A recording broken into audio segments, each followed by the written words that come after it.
ನಮಸ್ಕಾರ. ಅಧ್ಯಾಯ 48. ಗಿರೀಶ್ ಚಂದ್ರ ಘೋಷ್. ಒಬ್ಬ ತಾನು ಪುಡಿದ ಸಾರಾಯಿ ಬುಡ್ಡಿಗಳನ್ನೆಲ್ಲ ಒಂದರ ಮೇಲೆ ಒಂದನ್ನು ಇಟ್ಟರೆ ಅದು ಗೌರೀಶಂಕರ ಶಿಖರವನ್ನು ಕೂಡ ಮೀರಿ ಹೋಗುವುದು ಎಂದ. ನಾನು ಮಾಡದೇ ಇರುವ ಪಾಪಕೃತ್ಯವೇ ಇರಲಿಲ್ಲ, ಆದರೂ ದೇವರು ನನ್ನನ್ನು ಉದ್ಧಾರ ಮಾಡಿದ ಎಂದ. ಅವನೇ ಗಿರೀಶ್ ಚಂದ್ರ ಘೋಷ್. ಆಧುನಿಕ ವಂಗ ರಂಗಭೂಮಿ ಪಿತಾಮಹ, ಈಗ ದೊಡ್ಡ ಪಾತ್ರಧಾರಿ. ಇವನು ಬರೀ ಪಾತ್ರಧಾರಿ ಮಾತ್ರವಲ್ಲ, ರಂಗಭೂಮಿಗೆ ತಕ್ಕ ನಾಟಕಗಳನ್ನು ಬರೆದ. ಅವು ಎಂತಹ ನಾಟಕಗಳು! ಅತ್ಯಂತ ಶ್ರೇಷ್ಠ ದರ್ಜೆಗೆ ಸೇರಿದ ನಾಟಕಗಳು. ನಿಮಾಯಿ ಚೈತನ್ಯ, ಬುದ್ಧ ಚರಿತೆ, ಪ್ರಹ್ಲಾದ ಚರಿತೆ ಮುಂತಾದವು ಅವನ ಕೆಲವು ನಾಟಕಗಳು. ಶ್ರೀರಾಮಕೃಷ್ಣರೇ ಇವನ್ನು ಕೆಲವು ವೇಳೆ ನೋಡುವುದಕ್ಕೆ ಹೋಗುತ್ತಿದ್ದರು. ಎಂತಹ ದುರಾಚಾರಿಯಾಗಿರಲಿ, ಯಾವಾಗ ಒಬ್ಬ ಭಗವಂತನಲ್ಲಿ ಶರಣಾಗುತ್ತಾನೋ ಅವನನ್ನು ಉದ್ಧಾರ ಮಾಡುತ್ತೇನೆ ಎಂದು ಭಗವಂತ ಅರ್ಜುನನಿಗೆ ಗೀತೆಯಲ್ಲಿ ಹೇಳುತ್ತಾನೆ.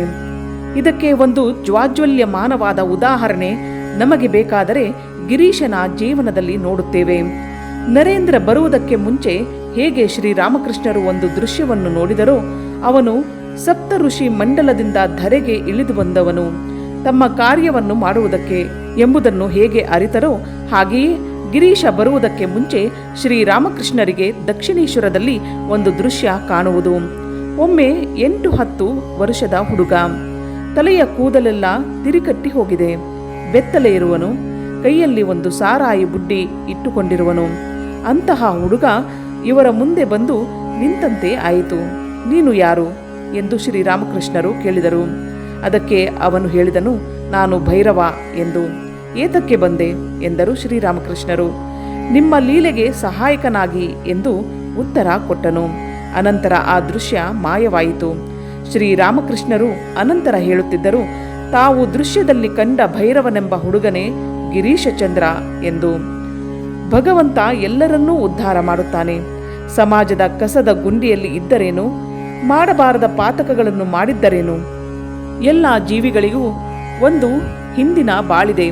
ಎಲ್ಲರೂ ಒಂದಲ್ಲ ಒಂದು ಕಾಲದಲ್ಲಿ ಇವುಗಳನ್ನು ಮಾಡಿದವರೇ. ಕೆಲವರು ಈಗ ತಾನೇ ಅಲ್ಲಿಂದ ಬಂದವರು, ಇನ್ನೂ ದುರ್ಗಂಧ ನಾರುತ್ತಿದೆ. ಮತ್ತೆ ಕೆಲವರು ಸ್ವಲ್ಪ ಹಿಂದೆ ಬಂದವರು, ಅವರ ದುರ್ಗಂಧ ಕಡಿಮೆಯಾಗಿದೆ. ಆದರೆ ಯಾವಾಗ ತಾನು ಹಿಂದಿನ ಸಂಸ್ಕಾರಗಳಿಂದ ಕಿತ್ತುಕೊಂಡು ಹೋಗಿ ಭಗವಂತನಲ್ಲಿ ಶರಣಾಗುತ್ತಾನೋ ಅವನು ನಮ್ಮನ್ನು ಸ್ವೀಕರಿಸುತ್ತಾನೆ.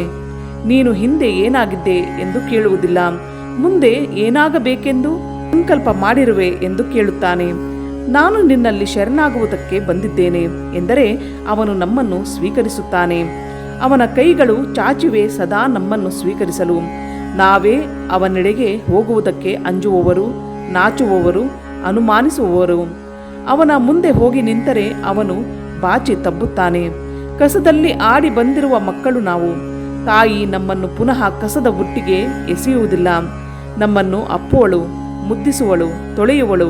ಎಂತಹ ಪಾಪಿಗಳಾದರೂ ನನ್ನ ಭಕ್ತರಾದರೆ ಅವರು ಕ್ಷಿಪ್ರವಾಗಿ ಧರ್ಮಾತ್ಮರಾಗುತ್ತಾರೆ, ಶಾಂತಿಯನ್ನು ಪಡೆಯುತ್ತಾರೆ. ಕೌಂತೆಯ, ನನ್ನ ಭಕ್ತ ಎಂದಿಗೂ ನಾಶವಾಗುವುದಿಲ್ಲ, ಇದನ್ನು ನಂಬು ಎಂದು ಶ್ರೀಕೃಷ್ಣ ಸಾರುವನು. ತಾನು ಮಾನವ ಕೋಟಿಗೆ ಕೊಟ್ಟ ಭರವಸೆಯಂತೆ ಭಗವಂತ ನಡೆಯುತ್ತಾನೆ ಎಂಬುದನ್ನು ತೋರುವುದು ಗಿರೀಶನ ಜೀವನ. ಬಂಗಾಳ ದೇಶದಲ್ಲಿ ಗಿರೀಶ್ ಚಂದ್ರ ಘೋಷನ ಹೆಸರು ಮನೆ ಮಾತಾಗಿತ್ತು. ಅವನೊಬ್ಬ ಸುಪ್ರಸಿದ್ಧ ನಟ. ಅವನ ನಾಟಕವನ್ನು ನೋಡದವರೇ ಇಲ್ಲ. ನಿಮಾಯಿ ಚೈತನ್ಯ ಎಂಬ ನಾಟಕವನ್ನು ಅವನೇ ಬರೆದು ರಂಗಭೂಮಿಯ ಮೇಲೆ ಆಡಿಸಿದ್ದು. ಚೈತನ್ಯ ಮಹಾಪ್ರಭುವಿನ ನಾಟಕವನ್ನು ನೋಡುತ್ತಿದ್ದರೆ ನಾವು ಈ ಪ್ರಪಂಚವನ್ನು ಮರೆಯುವೆವು. ಅವನು ಹರಿಸುವ ಭಕ್ತಿ ಗಂಗೆಯಲ್ಲಿ ಕೊಚ್ಚಿಕೊಂಡು ಹೋಗುವೆವು. ಇದನ್ನೆಲ್ಲ ಅವನು ನಂತರ ಬರೆದದ್ದು. ಅವನ ಬಾಲ್ಯ ಜೀವನ ಬೇರೊಂದು ಬಗೆಯಾಗಿತ್ತು. ಗಿರೀಶ್ ಚಂದ್ರ 1844 ಫೆಬ್ರವರಿಯಲ್ಲಿ ನೀಲಕಮಲ್ ಘೋಷರಿಗೆ ಹುಟ್ಟಿದ 8ನೇ ಮಗ. ಬಾಲ್ಯದಿಂದಲೂ ಅವನಲ್ಲಿ 2 ಸ್ವಭಾವಗಳನ್ನು ನೋಡುವೆವು. ಒಂದು ಧ್ವಂಸಕಾರಕ ತುಂಟತನ, ಎರಡನೆಯದು ಮನೆಯಲ್ಲಿ ಪುರಾಣ ಪುಣ್ಯ ಕಥೆಗಳನ್ನು ಓದುವಾಗ ಏಕಾಗ್ರತೆಯಿಂದ ಕೇಳುತ್ತಿದ್ದುದು. ಅದರಲ್ಲೇ ತನ್ಮಯನಾಗಿ ಹೋಗುತ್ತಿದ್ದ. ಕಥೆಯ ರಸಕ್ಕೆ ತಕ್ಕಂತೆ ಅಳುವನು, ನಗುವನು, ರೇಗುವನು, ನಿಟ್ಟುಸಿರು ಬಿಡುವನು. ಪುರಾಣದ ಆಚಾರ್ಯರು ಹೇಳುವ ವಿಷಯವೆಲ್ಲ ಇವನ ಹೃದಯವನ್ನು ಕಲುಕುತ್ತಿತ್ತು. ಆದರೆ ಆ ಕಥೆ ಓದಿ ಆಯಿತೋ ಇಲ್ಲವೋ ಹುಡುಗರೊಡನೆ ಸಹಿಸಲು ಅಸದಳವಾದ ತುಂಟತನ ಮೊದಲಾಗುವುದು. ಯಾರಾದರೂ ಕತೆ ಕೇಳುವ ಹುಡುಗನನ್ನು ನೋಡಿದ್ದರೆ ಕತೆಯಾದ ಮೇಲೆ ಇವನು ಇಂತಹ ತುಂಟತನದಲ್ಲಿ ನಿರತನಾಗಬಲ್ಲನೆ ಎಂಬುದನ್ನು ಊಹಿಸಲೂ ಅಸಾಧ್ಯವಾಗುತ್ತಿತ್ತು. ಗಿರೀಶ ತನ್ನ 11ನೆಯ ವಯಸ್ಸಿನಲ್ಲಿ ತನ್ನ ತಾಯಿಯನ್ನು ಕಳೆದುಕೊಂಡ. ತಂದೆಯೇ ಇವನ ಮುಖ್ಯ ಆಸರೆಯಾದ. ತಂದೆ ಪ್ರೀತಿಯಿಂದ ಮಗನನ್ನು ಸರಿಯಾದ ಹಾದಿಗೆ ತರಲಿಲ್ಲ. ತಂದೆ ಕಾಲವಾದ ಮೊದಲನೆಯ ವರ್ಷವೇ ಮದುವೆಯಾದ. ಎಂಟ್ರೆನ್ಸ್ ಪರೀಕ್ಷೆಯಲ್ಲಿ ಫೇಲ್ ಆದ. ಮುಂದೆ ಓದುವುದಕ್ಕೆ ಮನಸ್ಸಿಲ್ಲ. ಮನೆಯಲ್ಲಿ ತಂದೆ ತಾಯಿಗಳ ಭಯವಿಲ್ಲ. ನಿರ್ಭೀತಿಯಿಂದ ಅನೈತಿಕ ಮಾರ್ಗದ ಕಡೆ ತಿರುಗಿದ. ಇವನನ್ನು ದಾರಿಗೆ ತರುವುದಕ್ಕಾಗಿ ಇವನಿಗೆ ಹೆಣ್ಣು ಕೊಟ್ಟ ಮಾವ ತನ್ನ ಆಫೀಸಿನಲ್ಲೇ ಇವನಿಗೊಂದು ಕೆಲಸವನ್ನು ಕೊಡಿಸಿದ. ಅಂದಿನಿಂದ ಸುಮಾರು 15 ವರ್ಷಗಳು ಅವನು ಒಂದು ಆಫೀಸಿನಿಂದ ಇನ್ನೊಂದು ಆಫೀಸಿಗೆ ಹೋಗುತ್ತಿದ್ದ. ಇದೇ ಸಮಯದಲ್ಲಿ ಕೆಲವು ಕವಿತೆಗಳನ್ನು ಬರೆಯತೊಡಗಿದ. ಕುಡಿತವನ್ನು ಪ್ರಾರಂಭಿಸಿದ. ದೇವರು, ಧರ್ಮ, ಕರ್ಮ ಯಾವುದರಲ್ಲೂ ನಂಬಿಕೆ ಇಲ್ಲ. ಎದುರಿಗೆ ಇರುವ ವಿಷಯ ಸುಖವನ್ನು ಅನುಭವಿಸಿದರೆ ಸಾಕು. ಪುನರ್ಜನ್ಮ, ಪಾಪ, ಪುಣ್ಯ ಎಲ್ಲ ಮೂಢನಂಬಿಕೆ ಎಂದು ತಿಳಿದ. ಇಂದ್ರಿಯ ಸುಖದ ಕೋಟೆಯಲ್ಲಿ ಎಂದೆಂದಿಗೂ ಭದ್ರವಾಗಿರಬಲ್ಲೆ ಎಂದು ಭಾವಿಸಿದ. ಆದರೆ ವಿಧಿ ಹಾಗೆ ಭದ್ರವಾಗಿರಬೇಕು ಎಂದರೆ ಬಿಡುವುದಿಲ್ಲ. ನಾವು ಕಟ್ಟಿಕೊಂಡ ಗೋಡೆಗೆ ಹಲವು ಬಿರುಕುಗಳಿವೆ. ಒಂದಲ್ಲ ಒಂದು ಸಂಧಿಯಿಂದ ದುಃಖ, ಸಂಕಟಗಳು ದಾಳಿ ಇಡುವವು. ಆಗ ವಿಧಿ ಇಲ್ಲದೆ ಹೊರಗೆ ಬರಬೇಕಾಗುತ್ತದೆ. ಇಂತಹ ಸ್ಥಿತಿ ಗಿರೀಶನಿಗೆ ಒದಗಿತು. ಒಬ್ಬೊಬ್ಬರಾಗಿ ಇವನ ಅಣ್ಣಂದಿರು 2, ಅಕ್ಕಂದಿರು 2 ಕಾಲವಾದರು. ಕೊನೆಗೆ 1874ರಲ್ಲಿ ಇವನ ಹೆಂಡತಿಯು ಕಾಲವಾದಳು. ಈ ದುಃಖದ ಹೊಗೆ ಇವನ ಸುಖ ಜೀವನದ ಬಿಲವನ್ನು ಪ್ರವೇಶಿಸಿ ಅಲ್ಲಿಂದ ಆಚೆಗೆ ಇವನನ್ನು ಓಡಿಸಿತು. ಈ ವ್ಯಥೆ ಇವನನ್ನು ಸ್ವಲ್ಪ ಮೃದು ಮಾಡಿತು. ಆದರೆ ತಕ್ಷಣ ದೇವರ ಕಡೆಗೆ ತಿರುಗಲಿಲ್ಲ. ಸಾಹಿತ್ಯ ಜೀವನದ ಕಡೆ ತಿರುಗಿದ. ಹಲವು ಭಾವಪೂರಿತ ಕವನಗಳನ್ನು ಅವನು ರಚಿಸಿದ. ಮತ್ತೊಂದು ಕಷ್ಟ ಅದೇ ಕಾಲದಲ್ಲಿ ಅವನನ್ನು ಎದುರಿಸಿತು. ಅದೇ ಚಾಕರಿ ಕಳೆದುಕೊಂಡ. ಅಕ್ಕ ಅಣ್ಣಂದಿರ ಸಾವು, ಹೆಂಡತಿಯ ಸಾವು, ಜೊತೆಗೆ ಆರ್ಥಿಕ ದುಸ್ಥಿತಿ ಎಲ್ಲ ಸೇರಿ ಒಳಸಂಚು ಮಾಡಿ ಇವನ ಜೀವನದ ಮೇಲೆ ದಾಳಿ ಇಟ್ಟವು. ಅದೃಷ್ಟವಶಾತ್ ಕೆಲವು ಕಾಲದ ಮೇಲೆ ಇಂಡಿಯನ್ ಲೀಗ್ ಎಂಬಲ್ಲಿ ಹೆಡ್ ಕ್ಲಾರ್ಕ್ ಕೆಲಸ ಸಿಕ್ಕಿತು. ಪುನಃ ಮದುವೆಯಾದನು. 6 ತಿಂಗಳಾದ ಮೇಲೆ ಇವನಿಗೆ ಕಾಲರ ಜಾಡ್ಯ ತಗುಲಿತು. ಬದುಕುವ ಆಸೆ ದೂರವಾಯಿತು. ಸುತ್ತಲೂ ಅಳುತ್ತಿರುವ ನೆಂಟರು, ಕೆಲವು ತಿಂಗಳ ಹಿಂದೆ ಕೈ ಹಿಡಿದ ಹೆಂಡತಿ ಅವನ ಹಾಸಿಗೆ ಸುತ್ತ ನೆರೆದಿದ್ದಾರೆ. ಹೃದಯ ವಿದ್ರಾವಕವಾಗಿತ್ತು ದೃಶ್ಯ. ಗಿರೀಶ ಪ್ರಜ್ಞೆ ತಪ್ಪಿ ಮಲಗಿದ್ದನು. ಆಗ ಅವನಿಗೊಂದು ಕನಸಾಯಿತಂತೆ.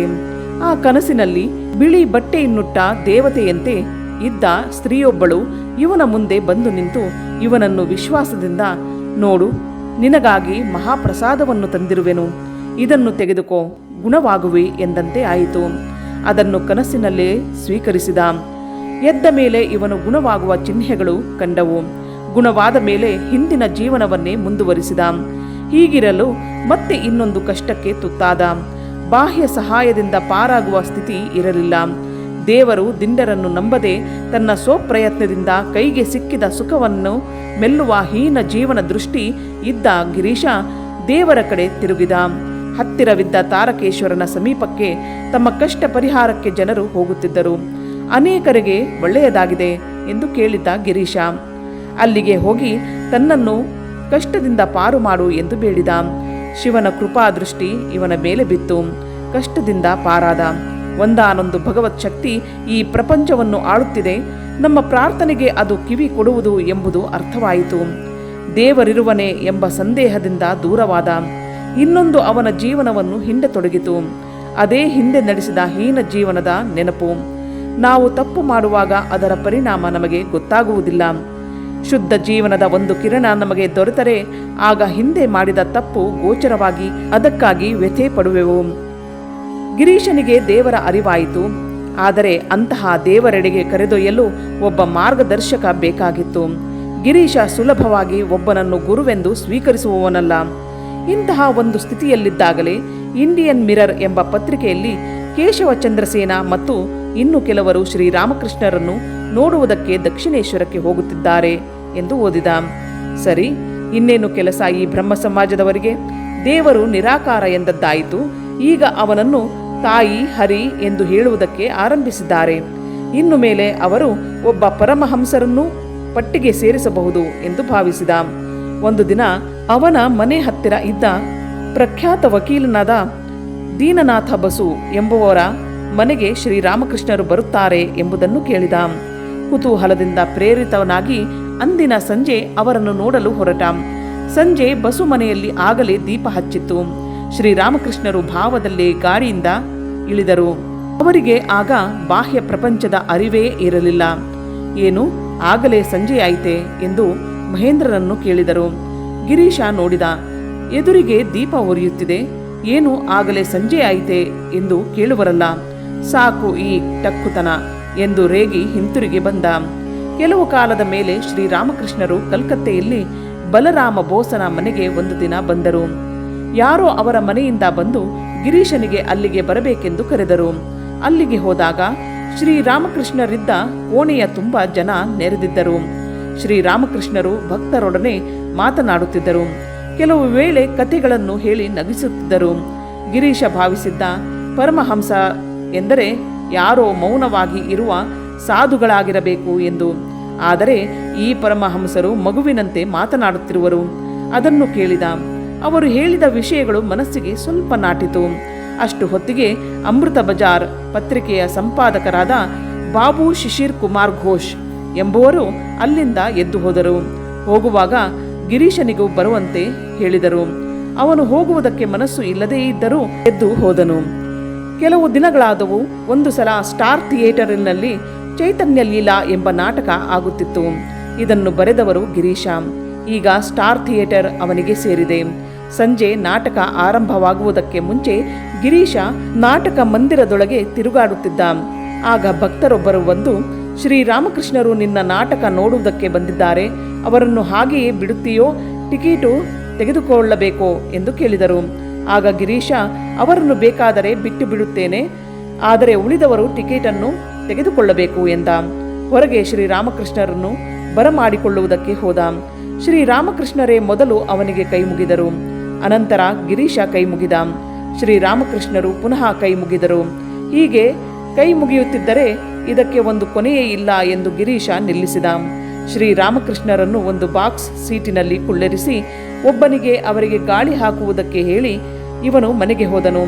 ಇದೇ ಗಿರೀಶನ 3ನೇ ಭೇಟಿ. ಗಿರೀಶ ಈ ಸಮಯದಲ್ಲಿ ಒಬ್ಬ ವೈಷ್ಣವ ಭಕ್ತನನ್ನು ಕಂಡ. ಅವನು ತಾನು ಪ್ರತಿದಿನ ದೇವರಿಗೆ ಇಡುವ ಪ್ರಸಾದವನ್ನು ಅವನು ಸ್ವೀಕರಿಸುತ್ತಾನೆ ಎಂದ. ಇಂತಹ ಅನುಭವ ಒಬ್ಬನಿಗೆ ಬರಬೇಕಾದರೆ ಅದಕ್ಕೆ ಒಬ್ಬ ಗುರುವಿನ ಸಹಾಯ ಬೇಕು ಎಂದ. ಗಿರೀಶ ವೈಷ್ಣವನ ನೈವೇದ್ಯವನ್ನು ದೇವರು ತಿನ್ನುವನು ಎಂಬುದನ್ನು ನಂಬದೇ ಇದ್ದರೂ ಒಬ್ಬ ಗುರು ಅವಶ್ಯಕ ಎಂದು ಅರಿತ. ತನ್ನ ಕೋಣೆಗೆ ಹೋಗಿ ಕಂಬನಿ ತುಂಬಿ ತಾರಕೇಶ್ವರ ಶಿವನಿಗೆ ಪ್ರಾರ್ಥಿಸಿದ, ನನಗೆ ಒಬ್ಬ ಗುರುವನ್ನು ದಯಪಾಲಿಸು ಎಂದು. 3 ದಿನಗಳಾದ ಮೇಲೆ ಇವನ ಮನೆ ಮುಂದೆ ಶ್ರೀರಾಮಕೃಷ್ಣರು 2-3 ಭಕ್ತರೊಡನೆ ಹೋಗುತ್ತಿದ್ದರು. ಗಿರೀಶನನ್ನು ಶ್ರೀರಾಮಕೃಷ್ಣರು ಕಂಡೊಡನೆ ಅವನಿಗೆ ಕೈ ಮುಗಿದರು. ಗಿರೀಶ ಅವರಿಗೆ ಕೈ ಮುಗಿದ. ಶ್ರೀರಾಮಕೃಷ್ಣರು ಅನಂತರ ಮುಂದುವರಿದರು. ಅವರ ಹಿಂದೆ ಹೋಗಿ ಅವರೊಡನೆ ಮಾತನಾಡಬೇಕು ಎನ್ನಿಸಿತು. ಆದರೆ ಅಷ್ಟು ಹೊತ್ತಿಗೆ ಶ್ರೀರಾಮಕೃಷ್ಣರು ಆಗಲೇ ಹೊರಟು ಹೋಗಿದ್ದರು. ಅಷ್ಟು ಹೊತ್ತಿಗೆ ಬಲರಾಮ ಬೋಸರ ಮನೆಯಿಂದ ಒಬ್ಬ ಆಳು ಬಂದು ಶ್ರೀರಾಮಕೃಷ್ಣರು ಗಿರೀಶನಿಗೆ ಹೇಳಿ ಕಳುಹಿಸಿದ್ದಾರೆ ಎಂದ. ಗಿರೀಶ ಬಲರಾಮನ ಮನೆಗೆ ಹೋದ. ಅಲ್ಲಿ ಶ್ರೀರಾಮಕೃಷ್ಣರ ಸಮೀಪದಲ್ಲಿ ಕುಳಿತ. ಗುರು ಎಂದರೆ ಯಾರು ಎಂದು ಶ್ರೀರಾಮಕೃಷ್ಣರನ್ನು ಕೇಳಿದ. ಅದಕ್ಕೆ ಅವರು, ಅವನೊಬ್ಬ ಮಧ್ಯಸ್ಥಗಾರ, ಭಗವಂತನಿಗೂ ಭಕ್ತನಿಗೂ ಒಂದು ಸಂಬಂಧವನ್ನು ಕಲ್ಪಿಸುವವನು ಎಂದರು. ನಿನಗಾಗಲೇ ಗುರು ಇದ್ದಾನೆ ಎಂದರು. ಮಂತ್ರ ಎಂದರೆ ಏನು ಎಂದು ಗಿರೀಶ ಕೇಳಿದ. ಅದಕ್ಕೆ ಶ್ರೀರಾಮಕೃಷ್ಣರು, ಮಂತ್ರವೆಂದರೆ ದೇವರ ಹೆಸರು. ಕಬೀರ ರಮಾನಂದರನ್ನು ತನ್ನ ಗುರುಗಳಾಗಿ ಸ್ವೀಕರಿಸಬೇಕೆಂದು ಆಶಿಸಿದ್ದ. ಆದರೆ ರಮಾನಂದರು ಅವನನ್ನು ಸ್ವೀಕರಿಸಲಿಲ್ಲ. ಒಂದು ದಿನ ಕಬೀರನು ರಮಾನಂದರು ಗಂಗಾ ನದಿಗೆ ಸ್ನಾನ ಮಾಡಲು ಬರುವ ಘಟ್ಟದ ಮೆಟ್ಟಿಲ ಮೇಲೆ ಮಲಗಿದ್ದ. ರಮಾನಂದರು ಮೆಟ್ಟಿಲನ್ನು ಇಳಿದುಕೊಂಡು ಬರುವಾಗ ಅವರ ಕಾಲು ಮಲಗಿದ್ದ ಕಬೀರನ ದೇಹಕ್ಕೆ ತಾಕಿ ರಾಮ್ ರಾಮ್ ಎನ್ನುತ್ತಾರೆ. ಕಬೀರ ತಕ್ಷಣ ಎದ್ದು ಅವರಿಗೆ ನಮಸ್ಕಾರ ಮಾಡಿ, ನೀವು ನನಗೆ ಮಂತ್ರೋಪದೇಶ ಮಾಡಿದಿರಿ, ನೀವು ನನ್ನ ಗುರುಗಳು ಎಂದು ಹೇಳುತ್ತಾನೆ.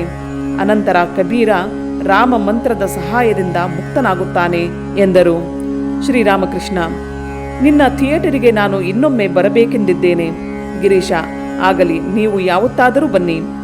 ಶ್ರೀರಾಮಕೃಷ್ಣ, ಆದರೆ ನೀನು ಟಿಕೆಟ್ಗೆ ದುಡ್ಡು ತೆಗೆದುಕೊಳ್ಳಬೇಕು. ಗಿರೀಶ: ಆಗಲಿ, 8 ಆಣೆ ಕೊಡಿ. ಶ್ರೀರಾಮಕೃಷ್ಣ: ಆದರೆ ಅದರಿಂದ ಒಳ್ಳೆ ಸ್ಥಳ ಸಿಕ್ಕುವುದಿಲ್ಲ. ಗಿರೀಶ: ನೀವು ಹೋದ ಸಲದಂತೆ ಒಂದು ಬಾಕ್ಸಿನಲ್ಲಿ ಕುಳಿತುಕೊಳ್ಳಬಹುದು. ಶ್ರೀರಾಮಕೃಷ್ಣ: ಹಾಗಾದರೆ ನೀನು 1 ರೂಪಾಯಿ ತೆಗೆದುಕೊಳ್ಳಬೇಕು. ಗಿರೀಶ ಅದಕ್ಕೆ ಒಪ್ಪಿಕೊಂಡ. ಅಲ್ಲಿಗೆ ಆ ಮಾತು ನಿಂತಿತು. ಬಲರಾಮ ಶ್ರೀರಾಮಕೃಷ್ಣರಿಗೆ ಸಿಹಿ ತಿಂಡಿ ಕೊಟ್ಟ. ಶ್ರೀರಾಮಕೃಷ್ಣರು ಅದರಲ್ಲಿ ಸ್ವಲ್ಪವನ್ನು ತೆಗೆದುಕೊಂಡರು. ಉಳಿದವುಗಳನ್ನು ಪ್ರಸಾದದಂತೆ ಹಂಚಿದರು. ಗಿರೀಶ ತನಗೆ ಬೇಕು ಎಂದು ಕೇಳಲಿಲ್ಲ, ಆದರೆ ಒಳಗೆ ಅದು ಬೇಕು ಎಂಬ ಆಸೆಯಿತ್ತು. ಸ್ವಲ್ಪ ಹೊತ್ತಿನ ಮೇಲೆ ಗಿರೀಶ ಶ್ರೀರಾಮಕೃಷ್ಣರಿಗೆ ನಮಸ್ಕಾರ ಮಾಡಿ ಒಬ್ಬ ಭಕ್ತನೊಡನೆ ಹೊರಟ. ಭಕ್ತ ಕೇಳಿದ, ಏನು ಶ್ರೀರಾಮಕೃಷ್ಣರು ಹೇಗೆ ಎಂದು. ಗಿರೀಶ: ಅವರು ದೊಡ್ಡ ಭಕ್ತರು ಎಂದ. ಗಿರೀಶನಿಗೆ ತುಂಬ ಸಂತೋಷವಾಗಿತ್ತು. ಆಗ ಅವನು ಯೋಚನೆ ಮಾಡಿದ, ನನಗಾಗಲೇ ಗುರು ಇದ್ದಾನೆ ಎಂದು ಶ್ರೀರಾಮಕೃಷ್ಣರು ಹೇಳಿದ್ದಾರೆ. ಅಂದರೆ ನನ್ನ ಮನಸ್ಸೇ ನನಗೆ ಗುರು, ಬೇರೆ ಯಾವ ಮಾನವ ಗುರುವೂ ಬೇಕಿಲ್ಲ ಎಂದು ಅವನು ತಿಳಿದ. ಗಿರೀಶ ಒಬ್ಬ ಮಾನವ ಗುರುವನ್ನು ಸ್ವೀಕರಿಸಲು ಸಿದ್ಧನಾಗಿರಲಿಲ್ಲ. ಅವನ ಅಹಂಕಾರ ಇನ್ನೂ ಅದಕ್ಕೆ ಸಿದ್ಧವಾಗಿರಲಿಲ್ಲ. ಆದರೆ ಶ್ರೀರಾಮಕೃಷ್ಣರು ಗಿರೀಶನನ್ನು ತಿದ್ದುವ ವಿಧಾನವೇ ಬೇರೆ. ಅವರು ಗಿರೀಶನಿಗೆ ಹೊಡೆದು ಬಗ್ಗಿಸುತ್ತಿರಲಿಲ್ಲ, ತಾವು ಬಾಗಿ ಬಗ್ಗಿಸುತ್ತಿದ್ದರು. ಈ ಸಲಿಯೂ ಮೊದಲು ಬಾಗಿದವರು ಶ್ರೀರಾಮಕೃಷ್ಣರು. ಆದರೆ ಗಿರೀಶ ಅವರ ಮುಂದೆ ಬಾಗಬೇಕಾಯಿತು. ಇನ್ನೊಂದು ದಿನ ಗಿರೀಶ ನಾಟಕ ಮಂದಿರದಲ್ಲಿ ವೇಷ ಹಾಕಿಕೊಳ್ಳುವ ಮನೆಯಲ್ಲಿದ್ದ.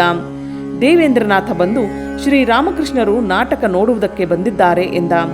ಆತ ಅವರನ್ನು ಒಂದು ಬಾಕ್ಸಿನಲ್ಲಿ ಕುಳ್ಳರಿಸು ಎಂದ. ನೀನು ಬಂದು ಅವರನ್ನು ಸ್ವಾಗತಿಸುವುದಿಲ್ಲವೇ ಎಂದ. ಏನು, ಅವರು ನಾನಿಲ್ಲದೆ ಗಾಡಿಯಿಂದ ಇಳಿಯುವುದಿಲ್ಲವೇ ಎಂದು ಗೊಣಗಾಡಿದ. ಆದರೂ ಹೊರಗೆ ಹೋದ. ಶ್ರೀರಾಮಕೃಷ್ಣರ ಪ್ರಶಾಂತ ಮುಖ ಮುದ್ರೆಯನ್ನು ಕಂಡ. ಆಗ ಇವನಿಗೆ ವ್ಯಥೆಯಾಯಿತು. ಹೆಚ್ಚು ಗೌರವದಿಂದ ಅವರನ್ನು ಬರಮಾಡಿಕೊಳ್ಳಲಿಲ್ಲವಲ್ಲ ಎಂದು. ಗೌರವ ಕೊಟ್ಟಿದ್ದರೆ ಅದರಿಂದ ಶ್ರೀರಾಮಕೃಷ್ಣರಿಗೇನು ಬರುತ್ತಿರಲಿಲ್ಲ. ಅವರು ಗೌರವ ಅಗೌರವಗಳನ್ನು ಸಮದೃಷ್ಟಿಯಿಂದ ನೋಡುವ ಸ್ಥಿತಿಯಲ್ಲಿರುವರು. ಆದರೆ ಯಾರು ಗೌರವ ಕೊಡುತ್ತಾರೋ ಅದರಿಂದ ಕೊಟ್ಟವರು ಉದ್ಧಾರವಾಗುತ್ತಾರೆ. ಶ್ರೀರಾಮಕೃಷ್ಣರನ್ನು ಮೇಲಕ್ಕೆ ಕರೆದುಕೊಂಡು ಹೋಗಿ ಅವರನ್ನು ಒಂದು ಬಾಕ್ಸಿನ ಸೀಟಿನಲ್ಲಿ ಕುಳ್ಳರಿಸಿದ. ಅವರಿಗೆ ನಮಸ್ಕಾರ ಮಾಡಿದ. ತನ್ನ ಒರಟುತನಕ್ಕೆ ಪ್ರಾಯಶ್ಚಿತ್ತ ಮಾಡಿಕೊಳ್ಳುವುದಕ್ಕೆ ಅವರಿಗೆ ಒಂದು ಗುಲಾಬಿ ಹೂವನ್ನು ಕೊಟ್ಟ.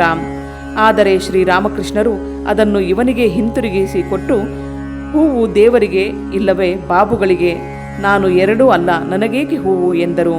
ಗಿರೀಶ ಶ್ರೀರಾಮಕೃಷ್ಣರು ಮತ್ತು ಅವರ ಭಕ್ತರನ್ನು ಪ್ರತ್ಯೇಕ ಕೋಣೆಗೆ ಕರೆದುಕೊಂಡು ಹೋದ. ಶ್ರೀರಾಮಕೃಷ್ಣರು ಒಂದು ಕುರ್ಚಿಯ ಮೇಲೆ ಕುಳಿತುಕೊಂಡರು. ಗಿರೀಶ ಮತ್ತೊಂದು ಕುರ್ಚಿಯ ಮೇಲೆ ಕುಳಿತುಕೊಂಡ. ಇನ್ನೂ ಹಲವು ಕುರ್ಚಿಗಳು ಖಾಲಿ ಇದ್ದವು. ಇತರ ಭಕ್ತರಿಗೂ ಕುಳಿತುಕೊಳ್ಳಿ ಎಂದನು. ಆದರೆ ಶ್ರೀರಾಮಕೃಷ್ಣರು ಕುಳಿತಿರುವಾಗ ಅವರೆದುರಿಗೆ ಕುರ್ಚಿಯ ಮೇಲೆ ಕುಳಿತುಕೊಳ್ಳಲು ಇಚ್ಛಿಸದ ಅವರು ನಿಂತುಕೊಂಡಿದ್ದರು. ಶ್ರೀರಾಮಕೃಷ್ಣರು ಗಿರೀಶನನ್ನು ನೋಡಿ, ನಿನ್ನ ಮನಸ್ಸಿನಲ್ಲಿ ಒಂದು ದೋಷವಿದೆ ಎಂದರು. ಗಿರೀಶನಿಗೆ ಗೊತ್ತಿತ್ತು, ಅವನಲ್ಲಿ ಒಂದಲ್ಲ ದೋಷವಿರುವುದು, ಅವನ ಮನಸ್ಸು ದೋಷಗಳ ಬುಟ್ಟಿಯೇ ಆಗಿತ್ತು ಎಂಬುದು. ಶ್ರೀರಾಮಕೃಷ್ಣರು ಯಾವ ದೋಷವನ್ನು ಹೇಳುತ್ತಾರೋ ಎಂಬುದು ಅವನಿಗೆ ಗೊತ್ತಿರಲಿಲ್ಲ. ಗಿರೀಶ ತಾನು ಹೇಗೆ ಇದರಿಂದ ಪಾರಾಗುವುದು ಎಂದು ಕೇಳಿದ. ಶ್ರೀರಾಮಕೃಷ್ಣರು ಶ್ರದ್ಧೆ ಇರಲಿ ಎಂದರು.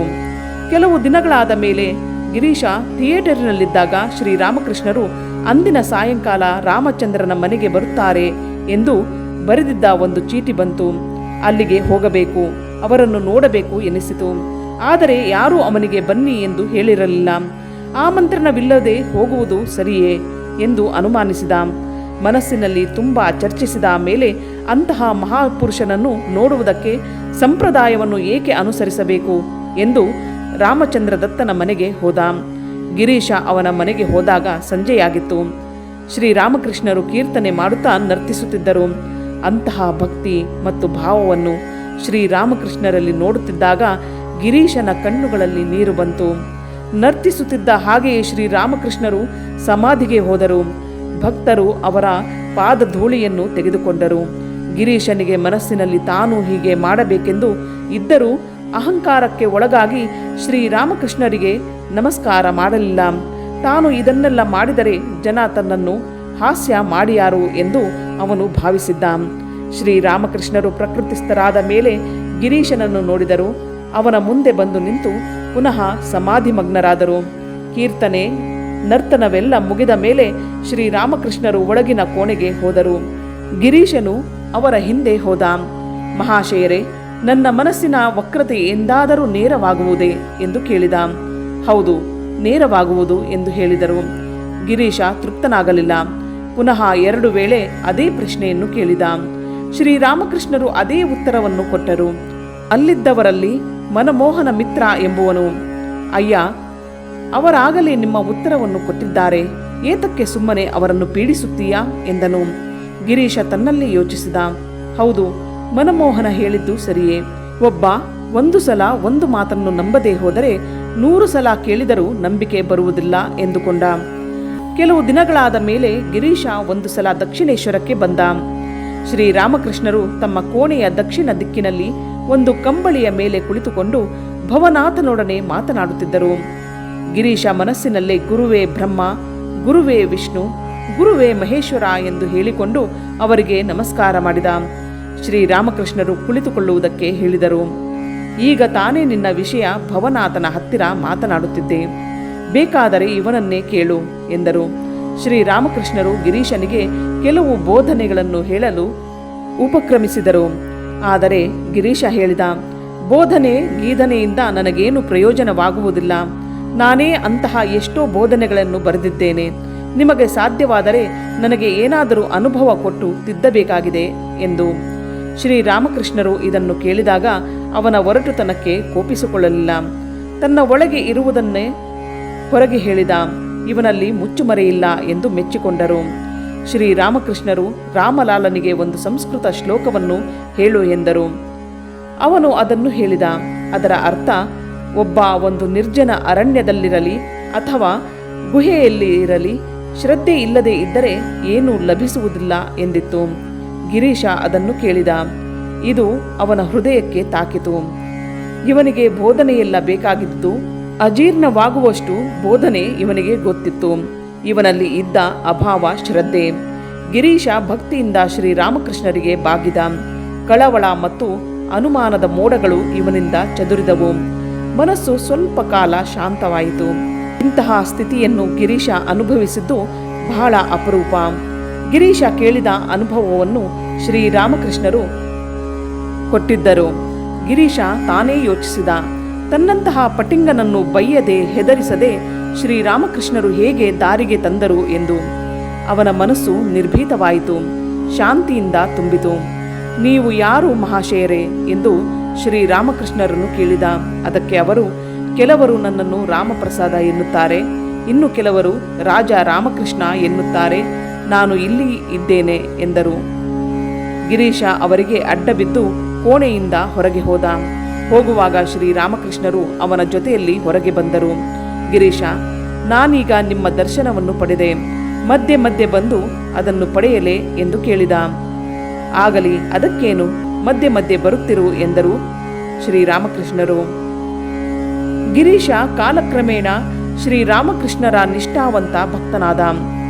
ಶ್ರೀರಾಮಕೃಷ್ಣರು ಅವನ ಶ್ರದ್ಧೆಯ ವಿಷಯವನ್ನು ಕೊಂಡಾಡುತ್ತಿದ್ದರು. ಅವನ ದುರ್ಗುಣವೆಲ್ಲ ಸದ್ಗುಣಕ್ಕೆ ಗೊಬ್ಬರವಾಯಿತು. ಶ್ರೀರಾಮಕೃಷ್ಣರು ತಮ್ಮ ಆಶೀರ್ವಾದದ ಬೀಜವನ್ನು ಅಲ್ಲಿ ಬಿತ್ತಿದ್ದುದರಿಂದ ಗಿರೀಶನ ನಾಲಗೆ ನಿಗ್ರಹದಲ್ಲಿರಲಿಲ್ಲ. ಅದೂ ಅಲ್ಲದೆ ಅವನು ಕುಡುಕ ಬೇರೆ ಆಗಿದ್ದ. ಒಂದು ಸಲ ಅವನು ಶ್ರೀರಾಮಕೃಷ್ಣರು ತಮ್ಮ ಮಗುವಾಗಬೇಕು ಎಂದು ಅಮಲಿನಲ್ಲಿದ್ದಾಗ ಕೇಳಿದ.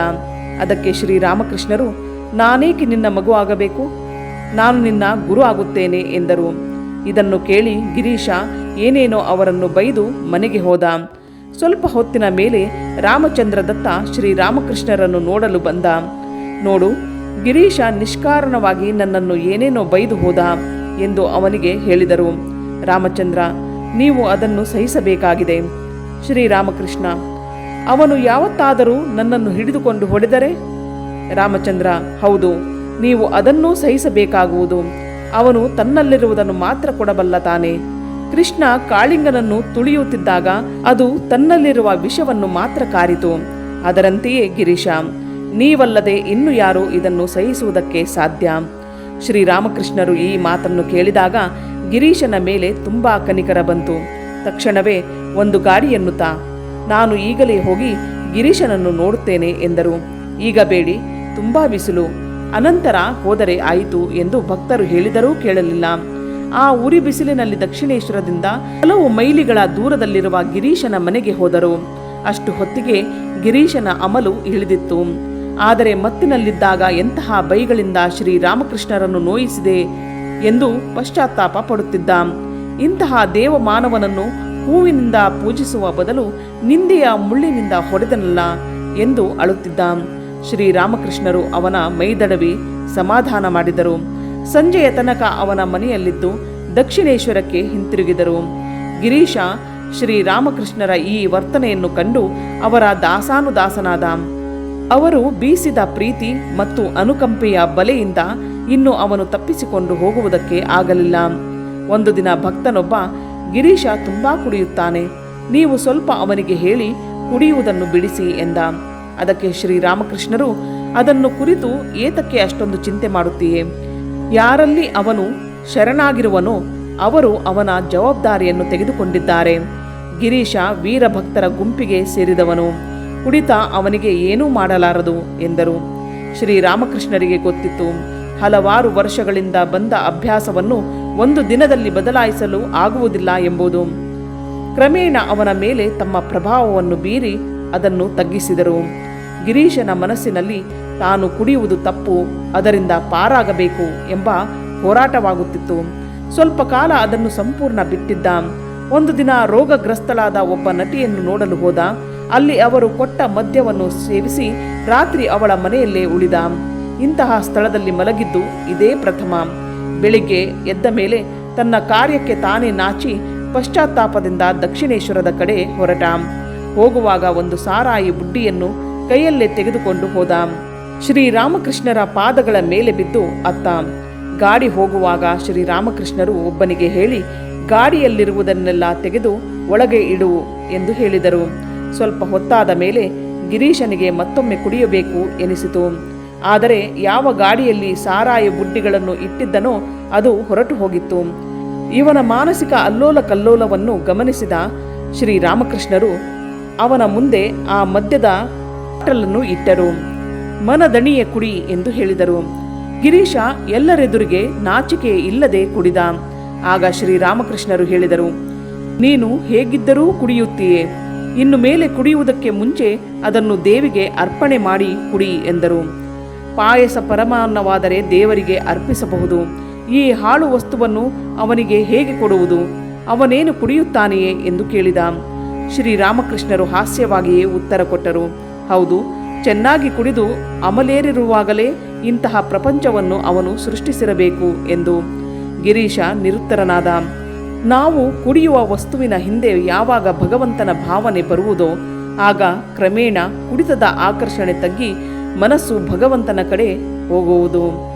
ಕ್ರಮೇಣ ಗಿರೀಶ ಕುಡಿಯುವುದನ್ನು ಸಂಪೂರ್ಣವಾಗಿ ಬಿಟ್ಟ. ಆದರೆ ಶ್ರೀರಾಮಕೃಷ್ಣರು ಹೇಗೆ ಬಿಡಿಸಿದರು ಈ ಅಸಾಧ್ಯ ಚಟವನ್ನು? ಒಂದು ದಿನ ಶ್ರೀರಾಮಕೃಷ್ಣರು ಗಿರೀಶನೊಂದಿಗೆ ಮಾತನಾಡುತ್ತಿದ್ದಾಗ, ನಿನ್ನ ಕೆಲಸದ ಮಧ್ಯದಲ್ಲಿ ಬೆಳಿಗ್ಗೆ ಸಾಯಂಕಾಲ 2 ಸಲವಾದರೂ ದೇವರನ್ನು ಚಿಂತಿಸಬೇಕು ಎಂದರು. ಆಗ ಗಿರೀಶ ಹೇಳಿದ, ನೋಡಿ, ನನಗೆ ತುಂಬ ಕೆಲಸ, ಯಾವ ಸಮಯದಲ್ಲಿ ಎಲ್ಲಿರುತ್ತೇನೆ ಹೇಳುವುದಕ್ಕೆ ಆಗುವುದಿಲ್ಲ, ಆದ ಕಾರಣ ನಿಮಗೆ ಮಾತು ಕೊಡುವುದಕ್ಕೆ ಆಗುವುದಿಲ್ಲ ಎಂದ. ಆಗ ಶ್ರೀರಾಮಕೃಷ್ಣರು, ಅದು ಸಾಧ್ಯವಿಲ್ಲದೆ ಇದ್ದರೆ ಊಟದ ಸಮಯದಲ್ಲಿ ಮತ್ತು ಮಲಗುವಾಗಲಾದರೂ ಮಾಡು ಎಂದರು. ಗಿರೀಶ ಇದಕ್ಕೂ ಸಮ್ಮತಿ ಕೊಡುವ ಸ್ಥಿತಿಯಲ್ಲಿರಲಿಲ್ಲ. ಅವನ ಊಟ ಮತ್ತು ನಿದ್ರೆಗೆ ಒಂದು ನಿಯಮಿತ ಕಾಲವಿರಲಿಲ್ಲ. ಅವನು ಯಾವ ಕಟ್ಟಿಗೂ ಸಿಕ್ಕಿಕೊಳ್ಳುವವನಲ್ಲ, ಅದು ನನ್ನಿಂದ ಸಾಧ್ಯವಿಲ್ಲ ಎಂದ. ಹಾಗಾದರೆ ಅದರ ಜವಾಬ್ದಾರಿಯನ್ನು ನನಗೆ ಕೊಟ್ಟುಬಿಡು, ನಾನು ನಿನ್ನ ಪರವಾಗಿ ಮಾಡುತ್ತೇನೆ, ನೀನು ಏನೂ ಮಾಡಬೇಕಾಗಿಲ್ಲ ಎಂದರು ಶ್ರೀರಾಮಕೃಷ್ಣರು. ಗಿರೀಶನಿಗೆ ಒಂದು ದೊಡ್ಡ ಹೊರೆ ಇಳಿದಂತಾಯಿತು. ಇನ್ನು ತಾನು ಏನೂ ಮಾಡಬೇಕಾಗಿಲ್ಲ, ಶ್ರೀರಾಮಕೃಷ್ಣರೇ ಎಲ್ಲವನ್ನೂ ಮಾಡುತ್ತಾರೆ ಎಂದು ಭಾವಿಸಿದ. ನನ್ನದೆಲ್ಲವನ್ನು ಶ್ರೀರಾಮಕೃಷ್ಣರಿಗೆ ಅರ್ಪಿಸಿಬಿಟ್ಟಿದ್ದೇನೆ. ತನ್ನ ಸ್ವಂತ ಇಚ್ಛೆ ಏನೂ ಇಲ್ಲ ಎಂಬುದು ಅವನಿಗೆ ಇನ್ನೂ ಗೊತ್ತಿರಲಿಲ್ಲ. ಒಂದು ದಿನ ಯಾವುದೋ ವಿಷಯಕ್ಕೆ ಆಗಲಿ ಅದನ್ನು ನಾನು ಮಾಡುತ್ತೇನೆ ಎಂದ. ಅದಕ್ಕೆ ಶ್ರೀರಾಮಕೃಷ್ಣರು, ಇಲ್ಲ ಇಲ್ಲ, ನೀನು ಹೀಗೆ ಮಾತನಾಡಬಾರದು, ದೇವರ ಇಚ್ಛೆ ಇದ್ದರೆ ಮಾಡುತ್ತೇನೆ ಎನ್ನಬೇಕು ಎಂದರು. ಇನ್ನು ಮೇಲೆ ಇವನದೆಂಬುದು ಯಾವುದೂ ಇರಲಿಲ್ಲ. ಇವನು ಬರೀ ಯಂತ್ರವಾಗಿದ್ದ. ಶ್ರೀರಾಮಕೃಷ್ಣರು ಇವನನ್ನು ನಡೆಸುವ ಯಾಂತ್ರಿಕರಾದರು. ನನ್ನ ಮುಂದಿನ ಜೀವನದಲ್ಲಿ ಗಿರೀಶ ಸಂಪೂರ್ಣವಾಗಿ ಬದಲಾಯಿಸಿದ ಜೀವಿಯಾದ. ಶರಣಾಗತಿಯ ಒಂದು ಅದ್ಭುತ ಪವಾಡವನ್ನು ಅವನಲ್ಲಿ ನೋಡುತ್ತೇವೆ. ಒಮ್ಮೆ ವಿವೇಕಾನಂದರು ಪಾಶ್ಚಾತ್ಯ ದೇಶಗಳಿಂದ ಬಂದ ನಂತರ ಬೇಲೂರು ಮಠದಲ್ಲಿ ಶ್ರೀರಾಮಕೃಷ್ಣರ ಜನ್ಮ ದಿನೋತ್ಸವವನ್ನು ಆಚರಿಸಿದರು. ಅಂದು ಅವರು ತಮ್ಮ ಗುರುಭಾಯಿಗಳು ಮತ್ತು ಶಿಷ್ಯರೊಡನೆ ಮಠದಲ್ಲಿ ಕುಳಿತು ಮಾತನಾಡುತ್ತಿದ್ದಾಗ ಗಿರೀಶ ಕಲ್ಕತ್ತೆಯಿಂದ ಬಂದ. ಶ್ರೀ ವಿವೇಕಾನಂದರು ಎದ್ದು ಅವನನ್ನು ಸ್ವಾಗತಿಸಿ ತಮ್ಮ ಪಕ್ಕದಲ್ಲಿಯೇ ತಮ್ಮ ಸೋಫಾದ ಮೇಲೆ ಕುಳ್ಳರಿಸಿಕೊಂಡರು. ಗಿರೀಶರೇ, ಇವತ್ತು ಶ್ರೀರಾಮಕೃಷ್ಣರ ಜನ್ಮದಿನ. ಅವರ ವಿಷಯವಾಗಿ ಈ ಹುಡುಗರಿಗೆ ಏನಾದರೂ ಹೇಳಿ ಎಂದರು. ಗಿರೀಶ ಸುಮ್ಮನೆ ಕುಳಿತಿದ್ದ. ವಿವೇಕಾನಂದರು ಮತ್ತೆ ಒತ್ತಾಯಪಡಿಸಿದಾಗ, ಶ್ರೀರಾಮಕೃಷ್ಣರ ವಿಷಯವಾಗಿ ನಾನು ಏನು ಮಾತನಾಡಬಲ್ಲೆ? ನನ್ನಂತಹ ಅಧಮಾಧಮನನ್ನು ವಿವೇಕಾನಂದರಂತಹ ಪವಿತ್ರ ಜೀವಿಯೊಂದಿಗೆ ಅವರ ಪಕ್ಕದಲ್ಲೇ ಕುಳಿತುಕೊಳ್ಳುವಂತೆ ಮಾಡಿದ ಶ್ರೀರಾಮಕೃಷ್ಣರ ಕೃಪೆ ಮಾತಿಗೆ ಅತೀತವಾದುದು ಎಂದು ಸುಮ್ಮನೆ ಕಣ್ಣೀರು ಹಾಕುತ್ತಾ ಕುಳಿತನು. ಶ್ರೀರಾಮಕೃಷ್ಣರ ಕೃಪೆ ಎಂಬುದು ಗಂಗಾಜಲದಂತೆ. ನರೇಂದ್ರನಂತಹ ಯಮುನೆ ಒಂದು ಕಡೆಯಿಂದ ಬಂದು ಇದಕ್ಕೆ ಸೇರಿದರೆ ಗಿರೀಶನಂತಹ ಯಾವುದೋ ಊರಿನ ಗಲೀಜು ನೀರು ಇದರಲ್ಲಿ ಬಂದು ಸೇರುವುದು. ಎರಡು ಪವಿತ್ರವಾಗಿ ಹೋಗುವವು. ಜೀವನದಲ್ಲಿ ಯಾರೂ ನೆಚ್ಚಗಿಡಬೇಕಾಗಿಲ್ಲ. ಎಲ್ಲರಿಗೂ ಉದ್ಧಾರವಾಗುವ ಭರವಸೆ ಇದೆ ಎಂದು ತೋರುವುದಕ್ಕಾಗಿ ಗಿರೀಶ ಜನ್ಮವೆತ್ತಿದ್ದು. ಅಧ್ಯಾಯ 48 ಮುಗಿಯಿತು.